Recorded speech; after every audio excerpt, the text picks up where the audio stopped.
Bismillahirrahmanirrahim. Assalamualaikum warahmatullahi wabarakatuh. Perkenalkan, kami dari kelompok 5 yang beranggotakan 3 orang. Yang pertama, saya sendiri, Agnia Rahmah Fauziah, dengan NPM 1921222146 sebagai moderator dan pemateri yang pertama. Kemudian yang kedua ada Ifni Silvia Utami dengan NPM 1921222125 sebagai pemateri yang kedua. Kemudian ada Miratul Hayati dengan NPM 1921222131 sebagai pemateri yang ketiga. Nah, kami di sini akan menjelaskan sedikitnya mengenai pengaruh model pre-service pendidikan guru terhadap profesionalitas guru. Nah, teman-teman, masih ingat belum materi yang disampaikan oleh kelompok sebelumnya yang minggu kemarin? Nah, kelompok sebelumnya itu menjelaskan mengenai model-model pre-service. Nah, mari kita mengingat sedikitnya mengenai model-model pre-service itu. Nah, pendidikan pre-service education itu merupakan fase di mana tenaga-tenaga kependidikan itu mempersiapkan diri untuk memperoleh pengetahuan, keterampilan-keterampilan, dan sikap-sikap yang dibutuhkan sebelum bertugas atau berdinas. Nah, model pre-service itu dibagi menjadi dua. Yang pertama model konkuren atau model seiring, dan yang kedua itu model konsekutif atau model berlapis. Baik, mari kita masuk ke materi yang pertama, yaitu pengaruh pendidikan guru terhadap prestasi sekolah. Nah, dalam penelitian ini menunjukkan bahwa pendidikan guru berpengaruh positif dan signifikan terhadap prestasi sekolah. Nah, di mana besarnya pengaruh pendidikan guru terhadap prestasi sekolah ini bisa mencapai 14,2%. Hal ini berarti semakin tinggi jenjang pendidikan guru yang dimiliki oleh para guru, maka akan semakin baik atau semakin tinggi prestasi sekolahnya. Temuan ini tidak berbeda jauh dengan pendapat McNerney dan Carrier yang mengatakan bahwa pendidikan guru memiliki pengaruh positif terhadap kemampuan mengajarnya. Dampak terhadap kemampuan mengajar adalah prestasi sekolah yang semakin meningkat.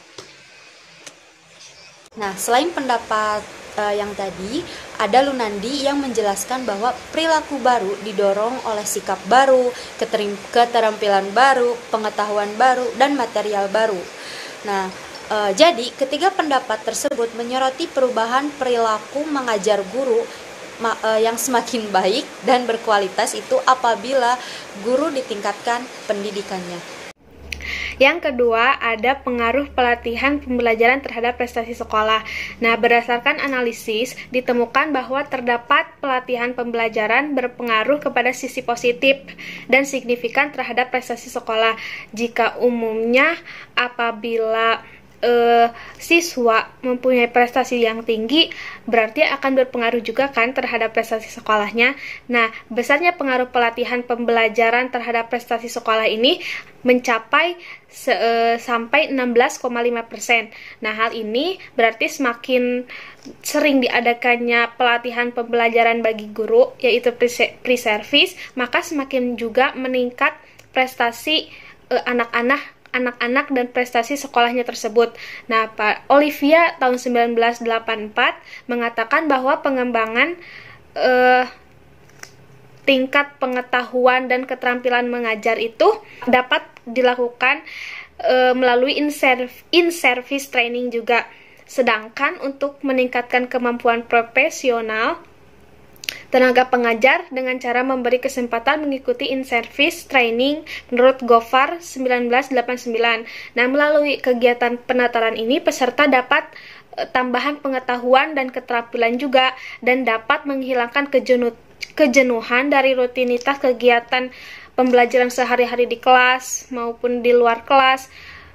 Namun, sebagian guru menganggap penataran tidak menambahkan pengetahuan, dikarenakan kegiatan penataran diadakan tidak berdasarkan dengan need assessment. Kebanyakan peserta berulang mengikuti materi penataran yang sama lagi, karena pengiriman peserta itu tidak merata kepada semua orang. Nah, untuk itu perhatian Jen Dickman dewasa ini diberikan kepada usaha membenahi metode dan materi penataran agar sesuai kebutuhan peserta dan mempunyai dampak terhadap peningkatan kemampuan profesionalitas guru yang pada akhirnya berdampak pada prestasi sekolah secara menyeluruh. Baik, Assalamualaikum warahmatullahi wabarakatuh. Di sini saya akan melanjutkan pembahasan materi selanjutnya, Sebelumnya perkenalkan, nama saya Miratul Hayati, NPM 192122131. Yang ketiga ini ada pengaruh kepemimpinan kepala sekolah terhadap prestasi sekolah. Tujuan pendidikan di sekolah dapat dicapai atas kerjasama semua unsur yang ada di dalam organisasi sekolah. Oleh karena itu, kepala sekolah sebagai penanggung jawab utama dalam pengelolaan satuan pendidikan harus mampu merencanakan dan mengorganisir setiap kegiatan sehingga dapat meningkatkan kinerja guru untuk mencapai kemampuan belajar siswa. Temuan penelitian ini membuktikan bahwa kepala sekolah dalam menerapkan gaya kepemimpinan selalu mengupayakan kerjasama dalam menerapkan tugas-tugas, menjalin komunikasi dua arah, terbuka terhadap kritik yang dilakukan oleh bawahan, dan mendukung inovasi yang dilakukan oleh para guru dalam upaya mencapai tujuan. Pendapat yang berkaitan dengan hasil penelitian ini antara lain dikemukakan oleh Fatah pada tahun 1996, bahwa faktor-faktor yang mempengaruhi pimpinan dan bawahan secara timbal balik antara lain harapan dan perilaku yang ditampilkan pimpinan dalam bentuk kerjasama dalam organisasi. Pendapat tersebut menegaskan adanya saling ketergantungan antara pimpinan dan bawahan dalam mencapai tujuan organisasi. Oleh karena itu, diperlukan kerjasama dan saling pengertian. Demikian halnya dalam organisasi pendidikan, khususnya lembaga persekolahan. Kepala sekolah, selain bekerja sama dengan guru dan personel sekolah, juga harus menjalin persahabatan yang harmonis dengan masyarakat dalam mencapai tujuan pendidikan. Sekian dari saya kembalikan kepada moderator. Terima kasih. Baik teman-teman, cukup sekian yang dapat kami sampaikan. Apabila ada yang masih belum difahami, silahkan tuliskan pertanyaan di kolom komentar yang telah kami sediakan. Mohon maaf apabila ada kesalahan. Terima kasih kepada semua teman-teman yang telah menyimak penjelasan kami. Wassalamualaikum warahmatullahi wabarakatuh.